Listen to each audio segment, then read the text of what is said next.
തട്ടരുത്, തിളച്ച വെള്ളം അവിടെ ഇരിക്കണം. ഇതിന്റെ ഒരു ഗുണം അങ്ങനെ പ്രത്യേകിച്ച് അളവുകളൊന്നും വേണ്ട. ഇല്ല ഇല്ല. ഇതേ ഏഹേ, ഇന്ന് ഇങ്ങനെയാണോ? എന്തൊക്കെ കരവിരുതാണ് അമ്മ ഇവിടെ നടത്തുന്നത്. അല്ല വേറൊരു കാര്യമുണ്ട്, അത് കുറ്റം പറയാൻ പറ്റില്ല. ഒന്നും ഇല്ലാത്ത വീടുകളിൽ അല്ലാണ്ട് നിവൃത്തിയില്ല. എന്ത് ചെയ്യും അവര്? അപ്പൊ ഇനി നമുക്കൊന്ന് തുറന്നു നോക്കാം റവ അട എന്താ പരിവോന്നുള്ളത്. എനിക്ക് കലാവിരുത് ലവലേശയില്ല കേട്ടോ, എന്റെ അയൽവക്കത്തില്ലാത്ത വ്യക്തിയാണ്. ആരയില്ല, മറ്റു കഴിവുകളുണ്ടല്ലോ. എന്റെ ദൈവം, എന്നാ കഴിവ്. ഈ അട ഇഷ്ടപ്പെട്ടോ? വളരെ നന്നായിരിക്കുന്നു. അത്രയും ഇഷ്ടപ്പെട്ടോ? അപ്പയ്ക്കുണ്ടല്ലോ വളരെ ഇഷ്ടപ്പെട്ട്. അമ്മയ്ക്ക് ചക്കയുടെയാണോ ഇതാണോ നല്ലത്? ഇത് വളരെ നന്നായിരിക്കുന്നു. അത് സന്ധ്യ സമയത്ത് ചെയ്താൽ പറ്റൂല, വിട്ടുപോയി. അതൊരു വലിയ തെറ്റായിപ്പോയി. അത് ഞാൻ പറഞ്ഞു. എനിക്ക് അങ്ങനെയൊന്നും തോന്നിയില്ല കേട്ടോ. ചക്ക അടയ്ക്ക് മധുരം കൂടുതലാവൂന്നാ പറയണേ. റോസ്റ്റഡ് റവ. ഞാൻ വിചാരിച്ചത് സോപ്പ് പൗഡറാണ്. അമ്മ സോപ്പ് പൗഡർ ഇട്ട് വെച്ചിരിക്കുന്നത്. അത് തേയിലയുടെ കുപ്പിയാ. ഇതില്ലേ മിക്സഡ് പിക്കിളിന്റെ. അത് നമ്മൾ ഒരു ഗ്ലാസ് എടുത്തിട്ടുണ്ട്. നേരത്തെ ഒന്ന് ഉണ്ടാക്കിയതാട്ടോ ഇത്, അതുകൊണ്ട് എനിക്ക് പിന്നെ അങ്ങനെ വലിയ ആശങ്കയില്ല. കാരണം ഇത് ഉണ്ടാക്കിയിട്ട് എല്ലാവർക്കും ഇഷ്ടപ്പെട്ടു. ഇവിടെ പപ്പ പറഞ്ഞത് ഇത് എന്നാന്നറിയാമോ, ഗോതമ്പടയാന്ന്. അപ്പൊ ദേ അട ഉണ്ടാക്കാനാ, റവ കൊണ്ടുള്ള ഒരു അട. ഒരു ഗ്ലാസ് എടുത്തിട്ടുണ്ട്. ഒരു ഗ്ലാസ് എടുത്താൽ 3 എണ്ണം സഫീഷ്യന്റ് ആയിട്ട് ഉണ്ടാവും, ഒരെണ്ണം ചെറുതും ഉണ്ടാവും. അങ്ങനെ അന്ന് എടുത്തപ്പോ എനിക്ക് മനസ്സിലായത്, അതുകൊണ്ടാണ് ഞാൻ അങ്ങനെ പറഞ്ഞു. ഇത്തവണ നമുക്കേ അന്ന് ഉണ്ടാക്കിയേക്കാളും കുറച്ചുകൂടെ കട്ടിയിലുണ്ടാക്കാം. അപ്പൊ ചിലപ്പോ 3 എണ്ണത്തിനെ ഉണ്ടാവുള്ളൂ. അത് മതിയില്ല, മതി മതി. അതും ഇതും ഒക്കെ കഴിക്കണതല്ലേ. ഒന്നാമത് ഈ മധുരങ്ങൾ അധികം ചെല്ലണ്ടല്ലോ, ഇതിലും മധുരം അങ്ങ് ചേർക്കുമല്ലേ, അതുകൊണ്ടാണ്. അപ്പൊ ഈ റവ എന്നാ ചെയ്യേണ്ടതെന്ന് വെച്ച് കഴിഞ്ഞാൽ, റവ ഇതിലേക്ക് ഇട്ട് റോസ്റ്റഡ് റവ അല്ലെങ്കിൽ ഒന്ന് റോസ്റ്റ് ചെയ്യണത് നല്ലതായിരിക്കും. എന്നിട്ട് നമുക്ക് തിളച്ച വെള്ളം ഒഴിക്കണം ഇതിലേക്ക് കുഴയ്ക്കാൻ. അപ്പൊ ഈ റവ ആയതുകൊണ്ട് കുതിരും. അപ്പൊ ഇച്ചിരി കൂടുതൽ വെള്ളം ഒഴിച്ചൊന്ന് കുഴച്ചു വെക്കണം. കുഴച്ചു വെച്ചിട്ട് ഒരു 10-15 മിനിറ്റ് ഇരുന്ന് കഴിഞ്ഞിട്ടാണ് തേങ്ങയും ശർക്കരയും ബാക്കി എന്നാക്കിയാ ചേർക്കണ്ടേന്ന് വെച്ചാൽ അതിൽ ചേർക്കേണ്ടത്. തട്ടരുത്, തിളച്ച വെള്ളം അവിടെ ഇരിക്കണം. ആദ്യം നമുക്ക് സോസ് പാനിൽ ഉപ്പിട്ട് വെള്ളം തിളപ്പിച്ചിട്ടുണ്ട്, അതൊന്ന് ഒഴിച്ച് കുഴച്ചു വെക്കാം കേട്ടോ. അപ്പൊ ഇച്ചിരി വെള്ളം കൂടിയാലും അത് റവ കുതിർന്ന് വരുമ്പോ ശരിയായിക്കോളും. അപ്പൊ നമുക്ക് തിളച്ച വെള്ളം മാറ്റി വെച്ചേക്കാം. ഇച്ചിരി ഒന്ന് ആദ്യം തൽക്കാലം കുഴച്ചു വെക്കാം. തിളച്ച വെള്ളം ആയതുകൊണ്ട് ഞാൻ കൈ കൊണ്ട് എടുക്കണില്ല കേട്ടോ, കൈ പൊള്ളി പാളിഷ് അടിക്കും. അതെ, അതുകൊണ്ട് കൈ എടുക്കണില്ല. നല്ല റവയാന്ന് തോന്നുന്നു. നല്ല റവ. സെന്റ് ജോർജാ, not a promotion. Saint George പുട്ടുപൊടിയും സെന്റ് ജോർജ് റവയാ അപ്പം സ്ഥിരം മേടിക്കാറ്. അത് 1-2 പ്രാവശ്യം മേടിച്ചപ്പോൾ നല്ലതായിട്ട് തോന്നിയത് കൊണ്ടാണ് പിന്നെ അത് മേടിക്കുന്നത്. നല്ല റവയാണ്. ഇപ്പം ഇച്ചിരി വെള്ളമയം കൂടുതലായിട്ടാണ് ഇതിരിക്കണത്. ഇത് റവ വെള്ളം കുടിക്കുമെന്ന് എല്ലാവർക്കും അറിയാം. അപ്പം അന്നേരം പാകം ഇതായിട്ട് വരും കേട്ടോ. പിന്നെ കൂടുതലാണെന്നുണ്ടെങ്കിൽ നമുക്ക് അതനുസരിച്ച് തേങ്ങ ശർക്കരയൊക്കെ ചേർത്തത് ശരിയാക്കി എടുക്കാം. എന്താ ഇപ്പം ഇങ്ങനെ ഇരിക്കണത്. ഇപ്പം മുറുകും, വെള്ളം കുതിരുമ്പോ ഇതാവും. അതെ, മൂടി വെച്ചേക്കട്ടെ. ഒരു 10 മിനിറ്റ് കഴിയുമ്പോൾ നമുക്ക് നോക്കാം. അതെ, തേങ്ങ ശർക്കര ഞാൻ റെഡിയാക്കി വെച്ചിട്ടുണ്ട്. പഴം ഒരു പഴം ഇടണം. ഒരു പഴം മതി. അതിന്റെ രുചി. പഴം ഉണ്ട് ഇവിടെ. സോസ്പാനിലുള്ള വെള്ളം തിളച്ച വെള്ളം ബാക്കി ഇവിടെ എടുത്ത് വെച്ചിട്ടുണ്ട്. ആവി വറക്കണം. വേണ്ടി വന്നാൽ വെള്ളം ഒഴിക്കാം. വേണ്ടി വരൂല്ല, വേണ്ടി വരുവാണെങ്കിൽ എടുക്കാം. പിന്നെ അന്നേരം വെള്ളം തിളപ്പിക്കാൻ പോകേണ്ട കാര്യമില്ലല്ലോ. ഞാനത് ഇതിനൊരു പ്രത്യേക അളവ് എനിക്കില്ല കേട്ടോ. റവ കുതിരാനുള്ള സ്വല്പം വെള്ളമയം കൂടുതലായിട്ട് ഒഴിച്ച് റവ കുതിർത്തി വെക്കുക. എന്നിട്ട് ഒരു 10-15 മിനിറ്റ്. ഇപ്പം 5:05 ആയി. 5:15 നോക്കാം നമുക്ക്. തേങ്ങയും ശർക്കരയും വേറൊരു രീതിയിൽ ചെയ്യാം. ഞാൻ ചീകി ഇതാക്കി റെഡിയാക്കി വെച്ചതാ. തേങ്ങയും ശർക്കരയും വേണമെന്നുള്ളവർക്ക് വിളയിച്ചെടുക്കാം. അവലൊക്കെ വിളയിക്കുമ്പോൾ വിളയിക്കും പോലെ. ഇതിപ്പോൾ ഞാനൊരു തട്ടിക്കൂട്ടിതായതുകൊണ്ട് വിളയിക്കാൻ പോണില്ല. നമ്മൾ സാധാ കഴിക്കാനുള്ളതല്ലേ. അപ്പം ഇതിൻ്റെ കൂടെ പഴമൊക്കെ ചേർത്ത് കുഴയ്ക്കുമ്പോൾ ഇതിൻ്റെ കൂടെ അങ്ങ് കൈകൊണ്ട് മിക്സ് ചെയ്ത് ചേർക്കണേ ഉള്ളൂ. അപ്പം എങ്ങനെ, പക്ഷേ കഴിഞ്ഞ പ്രാവശ്യം ഉണ്ടാക്കിയിട്ട് നല്ലതായിരുന്നു. അന്ന് പക്ഷേ പഴം ഇല്ലായിരുന്നു. പഴം ചേർക്കുമ്പോൾ പാളയംകുടം പഴം ഏറ്റവും നല്ലത്. അന്നിവിടെ പഴം ഇരിപ്പില്ലായിരുന്നു, അതുകൊണ്ട് പഴം ചേർക്കാതെ അന്ന് ഉണ്ടാക്കിയത്. അപ്പോൾ ഓക്കെ, ഇനി നമുക്ക് 5:15 ആകുമ്പോഴത്തേക്കും ബാക്കി പരിപാടി ചെയ്യാം കേട്ടോ. ഓക്കെ, മഴയൊക്കെ എങ്ങനെയുണ്ട്? ഇന്ന് ജൂലൈ 5 സൺഡേ, വൈകുന്നേരം 5:05. ഇനി നമുക്കിത് ആവശ്യത്തിന് മുറുക്കുണ്ട്, ഞാൻ കാണിക്കാം കേട്ടോ. തേങ്ങയും ശർക്കര മുഴുവൻ വേണ്ടാന്ന് എനിക്ക് തോന്നണം, മധുരം കൂടിപ്പോകും. തേങ്ങയും ഒരു പഴവും കൂടെ ഉരിഞ്ഞെടുക്കട്ടെ കേട്ടോ. പഴം ചേർക്കുമ്പോൾ ശർക്കര അധികം വേണ്ട. അതല്ല, മധുരം ഒരുപാടായാൽ പിന്നെ റവയുടെ ടേസ്റ്റ് കിട്ടൂല, മധുരത്തിൻ്റെ കുത്താവും. ഇച്ചിരി ഏലക്കാത്തരിയുണ്ട്, ഞാൻ എടുത്ത് വെച്ചിട്ടുണ്ട്. ഒരു പഴവും കൂടെ ഉരിഞ്ഞുകൊണ്ട് വരട്ടെ കേട്ടോ. ഇരിപ്പുണ്ട്. ഇപ്പം ദേ പാളയംകുടം പഴം ഒരെണ്ണം മതി, ഇത്രയല്ലേ റവയുള്ളൂ. എപ്പോഴും പഴം ചേർത്ത് കഴിയുമ്പോൾ അതിന്റെ രുചി തന്നെ അങ്ങ് മാറും, നല്ല ടേസ്റ്റായി വരും. തേങ്ങ ശർക്കര ഇതിന്റെ ഒരു ഗുണം അങ്ങനെ പ്രത്യേകിച്ച് അളവുകളൊന്നും വേണ്ട. ഇല്ല അല്ല അളവുണ്ടോന്നും എനിക്കറിയില്ല. ഞാൻ അളവൊന്നും നോക്കിയല്ല എടുത്തതെന്ന് മാത്രം. ഇച്ചിരി ഇലക്ക ചതച്ചതങ്ങ് ചേർത്ത് ആ കൂടെ ചേർത്ത് പോയി. പിന്നെ അന്നേരം അളവിൻ്റെ കാര്യം പറഞ്ഞുകൊണ്ടാണ് അത് പറയാതിരുന്നത്. വേറെ ഒന്നും ചേർത്തിട്ടില്ല. തേങ്ങ, ശർക്കര, ഒരു പഴം, ഇച്ചിരി ഏലക്ക ചതച്ചു. അളവ് തെറ്റിയാലും നമുക്കത് പരിവർത്തനമായി കിട്ടും. അത് കിട്ടും, മാനേജ് ചെയ്യാവുന്ന. കുഴയ്ക്കുമ്പോ ഒന്ന് നോക്കണമെന്ന് മാത്രമേ ഉള്ളൂ. ശർക്കര ശരിക്കും തേങ്ങ ശർക്കരയും കൂടെ വിളയിച്ചാൽ കൂടുതൽ ടേസ്റ്റി ആയിരിക്കും. അത് ശരിയാ. എളുപ്പത്തിൽ ഉണ്ടാക്കാൻ ഈ മെത്തേഡൊക്കെ നമുക്ക് ഉപയോഗിക്കാം. അത് നേരത്തെ വിളയിച്ച് വെച്ചാൽ മതി. അപ്പോൾ വേറെ കുക്കിംഗ് പരിപാടി ഉണ്ടായിരുന്നോണ്ട് നടന്നില്ല, പല കാര്യങ്ങളുള്ളതുകൊണ്ട്. അങ്ങനെ ചെയ്താൽ ഇച്ചിരി കൂടെ നല്ലതായിരിക്കും കേട്ടോ. തേങ്ങയും ശർക്കരയും വിളയിച്ച് ഇതിൻ്റെ കൂടെ ചേർത്താം. ഇനി ഒന്ന് മിക്സ് ആവട്ടെ കേട്ടോ. എന്നിട്ട് നമുക്ക് ഉരുട്ടി പരത്തി വയ്ക്കാം.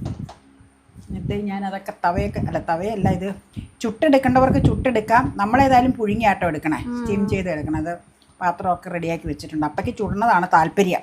ഇത് നമുക്ക് പുഴുങ്ങാം ഏതായാലും. നമുക്ക് ഓരോന്നും എടുത്ത് പരത്താം. ഇത് വെക്കുവാണേ. ഇതിനും പ്രത്യേകിച്ച് ഷേപ്പൊന്നും വേണ്ട. ഇല്ല, എൻ്റെ അടയെല്ലാം ഷേപ്പ്ലെസ് ആയിരിക്കും എപ്പോഴും. ഞാൻ അങ്ങനെ ഒരു പെർഫെക്റ്റ് ഇതല്ല. ഇന്ന് ഇങ്ങനെയാണോ? കരവിരുതാണ് അമ്മ ഇവിടെ നടത്തുന്നത്. അല്ല, എനിക്ക് ഒട്ടും കരവിരുത് ഇല്ലാത്ത ആളാ. അങ്ങനെയൊക്കെ പറയല്ലേ. അല്ല, കരവിരുത് ഇല്ല എനിക്ക്. ഉണ്ട്. ഇല്ലാന്ന് എനിക്കറിയാം. ഇങ്ങനെ ഇങ്ങനെ ചുരുട്ടേണ്ടവർക്കൊക്കെ ചുരുട്ടാം. ഞാൻ ചുരുട്ടിയാലൊന്നും അങ്ങനെ കാണിക്കണില്ലല്ലോ. തുറന്ന് കാണിക്കണ്ട. ഇപ്പൊ തുറന്ന അത് ഒട്ടിപ്പിടിച്ചിരിക്കൂലേ, പച്ചയല്ലേ. വെന്ത് കഴിയുമ്പോ കാണിക്കാം. അപ്പൊ പിന്നെ കുഴപ്പമില്ല. വെന്ത് കഴിയുമ്പോ അറിയണില്ലല്ലോ. അതാണ് ടെക്നിക്ക്. അപ്പൊ പിന്നെ പ്രശ്നമില്ല. ഓരോന്നേ അങ്ങ് വെക്കാം അങ്ങനെ കേട്ടോ. ഓരോന്നേ എടുത്ത് വെക്കാം. ഇത് കമിഴ്ത്തി വെച്ചാൽ ഇങ്ങനെ തുറന്നു പോവില്ല. അതൊന്നും കുഴപ്പമില്ല. ഓരോന്നേ വെക്കാം നമുക്ക്. ഇനി നമുക്ക് അടയ്ക്കാം. വെള്ളം തിളച്ചതിന് ശേഷമായിരുന്നു വെക്കേണ്ടത്. പക്ഷെ ഞാനത് ഓർത്തില്ല. വെള്ളം ചൂടായുള്ളൂ. ഇനി അത് തിളച്ചതിന് ശേഷമാണെങ്കിൽ വേഗം തന്നെ ആയിക്കോളും. ഇനി നമുക്കൊരു 15-20 മിനിറ്റ് കഴിയുമ്പോൾ ഓഫ് ചെയ്യാം കേട്ടോ. ഓക്കെ, കൈയൊക്കെ കഴുകി ശരിയാക്കട്ടെ. ഇത്രയേ ഉള്ളൂ പരിപാടി. പിള്ളേർക്കൊക്കെ സ്കൂൾ വിട്ട് വരുമ്പേ വെറൈറ്റി ഉണ്ടാക്കാൻ നല്ലതാണ്. എപ്പോഴും പലതരത്തിലുള്ള സംഗതികൾ ഇപ്പം ഇതുമൊക്കെ ഉണ്ടാക്കി കൊടുത്തു കഴിഞ്ഞാൽ ഇഷ്ടപ്പെടും. റവിയാന്ന് തോന്നൂല. നാടൻ പലഹാരങ്ങൾ പരിചയപ്പെടുത്താനും. അതെ, പരിചയപ്പെടുത്താൻ. പലപ്പോഴും പുറത്തുള്ള ഫുഡുകളല്ലേ കൂടുതൽ. അല്ല, വേറൊരു കാര്യമുണ്ട്, അത് കുറ്റം പറയാൻ പറ്റില്ല. പേരൻസ് 2 പേരും ജോലിക്ക് പോണടുത്ത് അമ്മൂമ്മമാരോ മുത്തച്ഛിമാരോ ഒന്നും ഇല്ലാത്ത വീടുകളിൽ അല്ലാണ്ട് നിവൃത്തിയില്ല. എന്ത് ചെയ്യും അവര്? അപ്പൊ അങ്ങനെയുള്ളപ്പോ പുറത്തുനിന്നുള്ള ഫുഡ് മേടിച്ചു കൊടുക്കലേ മാർഗമുള്ളൂ. പിന്നെ അവധിയുള്ള ദിവസങ്ങളിൽ വെക്കേഷനൊക്കെ ഉള്ള സമയത്ത് വീട്ടിലിരിക്കുമ്പോൾ അവർക്ക് ഫ്രീ ആയിട്ടിരിക്കുമ്പോൾ ചെയ്തു കൊടുക്കാൻ പറ്റിയ ഐറ്റംസ്. ജോലി ഇല്ലാത്തവരെ സംബന്ധിച്ച് ഇതൊന്നും വിഷയമല്ല. ഇപ്പം ശരി എന്നാ. അപ്പം ഇനി നമുക്കൊന്ന് തുറന്നു നോക്കാം. 20 മിനിറ്റ് ആയി. ഇപ്പോൾ ആയിട്ടുണ്ട്. 15 മിനിറ്റ് കഴിഞ്ഞിട്ടുണ്ട് എന്തായാലും. റവ അട എന്താ പരിവോന്നുള്ളത് തുറക്കട്ടെ. ഗ്യാസ് ഓഫ് ചെയ്തിട്ടില്ല കേട്ടോ. പിന്നെ നമുക്ക് വേണമെങ്കിൽ മൂടി കുറച്ചുകൂടെ ഇതിൽ വെക്കാം. നോക്കാം. ആവി പിടിക്കണം കയ്യിലേക്ക്, ലൈറ്റിലേക്ക് ആവി കയറും. ആയിട്ടുണ്ടെന്ന് എനിക്ക് തോന്നണേ. ആയിട്ടുണ്ട്. കളർ കണ്ടാ അറിയാം. ആയിട്ടുണ്ട്. ദേ ഇവിടെ കളർ കണ്ടാ അറിയാം. എന്നാൽ നമുക്ക് വേണമെങ്കിൽ ഓഫ് ചെയ്ത് ഇടാം. അതായിരിക്കും നല്ലത്. ചൂടാറിയിട്ടാണോ എടുക്കണേ? ചൂടാറിയിട്ട് എടുത്താൽ മതി, അല്ലെങ്കിൽ ഇലയെന്നൊക്കെ വിട്ടുവരാൻ പാടാം. അതിൽ തന്നെ ഇരിക്കട്ടെ. എന്നാൽ ഓഫ് ചെയ്യട്ടെ. ആയിട്ടുണ്ട്, കണ്ടാ അറിയാതെ. മറിച്ചിങ്ങനെ കാണിക്കാം.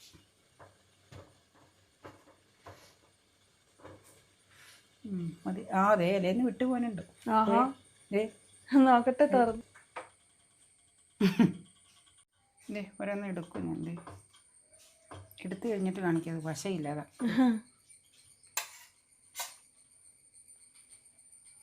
എടുത്തിട്ട് കാണിക്കാം. പൊതിഞ്ഞ് കെട്ടി വെച്ചായിരുന്നത്. പൊതിഞ്ഞ് കെട്ടൽ എനിക്കത്ര വശയില്ല. 4 കറക്റ്റ്. ഒരെണ്ണം തുറന്ന് കാണിക്കാം. ഇവിടെ വെക്കാം. തുറക്കാൻ നല്ല രസം കാണാൻ. വെക്കാം. പൊതിഞ്ഞ് കെട്ടി വെക്കണം, തന്നെ തുറക്കാം. പൊതിഞ്ഞ് കെട്ടിയേക്കണ തുറന്നു പോനില്ലല്ലോ. ചൂട് ഭയങ്കര. പലതീന്നും വിട്ടു പോന്നിട്ടുണ്ട്. എല്ലാം വിട്ടു പോന്നിട്ടുണ്ട്. മനസ്സിലായല്ലോ. അടിപൊളി. ഇത് മുറുക്കാൻ ജലം പോലെ. നമ്മൾ അങ്ങനെ വെച്ചപ്പോ ഇത്രയും നന്നായി കിട്ടും ഞാൻ പ്രതീക്ഷിച്ചില്ല കേട്ടോ. അപ്പൊ നമ്മള് പരത്തൊന്നും വേണ്ട. ഇനി വേണ്ട, വേറെ പ്ലേറ്റിൽ വെക്കാൻ വേണമെങ്കിൽ. ഒരളവും ഇല്ല, ഒന്നുമില്ല. പരത്തേം വേണ്ട, ഒന്നും ചെയ്യണ്ടാത്ത ഒരു സിമ്പിൾ സാധനം. എന്നാ രുചിയാണോന്ന് ചോദിച്ചാൽ രുചിയുമാണ്. ആ ബ്ലാക്ക് പ്ലേറ്റിൽ വെച്ചാലോ? എന്നാ ചെറിയ ബ്ലാക്കില്. ചെറിയ ബ്ലാക്കിൽ വെക്കാം. അല്ലെങ്കിൽ ഒരു കാര്യം ചെയ്യാം, കാഞ്ചലം പോലത്തെ ഇടാം. നല്ല രസാ ബ്ലാക്ക് പ്ലേറ്റ് വെച്ചപ്പോ. ദേ വേറെ ഒരെണ്ണം തുറക്കാത്ത അടിയിൽ വെക്കാന്ന്. അതെ. ദേ